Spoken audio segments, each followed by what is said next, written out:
अल्हम्दुलिल्लाह, तमाम तारीफ़ें इस रब करीम के लिए हैं जो दिलों के हाल जानता है, जो खालिक़े दो जहां है और जो अपनी हिकमतों में बेमिसाल है। दुरूद और सलाम हो हमारे प्यारे नबी मोहम्मद सल्लल्लाहु अलैहि वसल्लम पर, जिनकी ज़िंदगी हर इंसान के लिए एक कामिल नमूना है। आज हम एक ऐसा वाक़या बयान करने जा रहे हैं जो रूहानियत, पाकीज़गी, मोहब्बत और अल्लाह की रज़ा से भरपूर है। ये वाक़या है हज़रत अली और हज़रत फ़ातिमा की शादी का। हज़रत फ़ातिमा नबी करीम सल्लल्लाहु अलैहि वसल्लम की सबसे छोटी और सबसे प्यारी बेटी थी। आप बचपन से ही निहायत सादा, मुत्तकी, इबादत गुजार और हयादार थीं। आपने अपने वालिद की हर तकलीफ़ को बांटा, हर दुख में शरीक रहीं।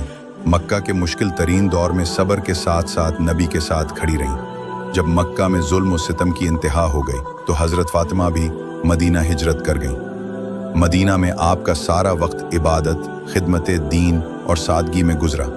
उधर हज़रत अली भी रसूलुल्लाह के चचाजाद भाई थे। बचपन ही से नबी के ज़ेरे साया रहे। इस्लाम कबूल करने वालों में सबसे पहले नौजवान थे। ग़ज़वा बद्र, ओहद, खंदक और खैबर जैसे मारकों में बेमिसाल बहादुरी का मुजाहरा किया।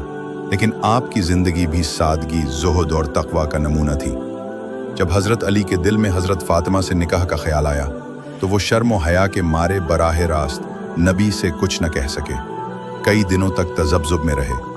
आखिरकार हिम्मत की और नबी करीम की खिदमत में हाजिर हो गए। नबी करीम ने चेहरे से पहचान लिया कि कुछ कहना चाहते हैं। आपने मुस्कुरा कर पूछा, अली, क्या कहना चाहते हो? हज़रत अली ने थोड़े तवक्कुफ़ के बाद अर्ज़ किया, या रसूलुल्लाह, मैं हज़रत फ़ातिमा का हाथ मांगने आया हूँ। ये सुनते ही रसूलुल्लाह ने खामोशी इख्तियार की और फिर फरमाया, अली, तुम्हारे पास महर में देने के लिए क्या है? हज़रत अली ने अर्ज़ किया, या रसूलुल्लाह, मेरे पास एक ज़िरा है, वो ही दे सकता हूँ। नबी करीम ने फरमाया, ज़िरा मुनासिब है, फ़ातिमा के लिए यही काफ़ी है। उसके बाद नबी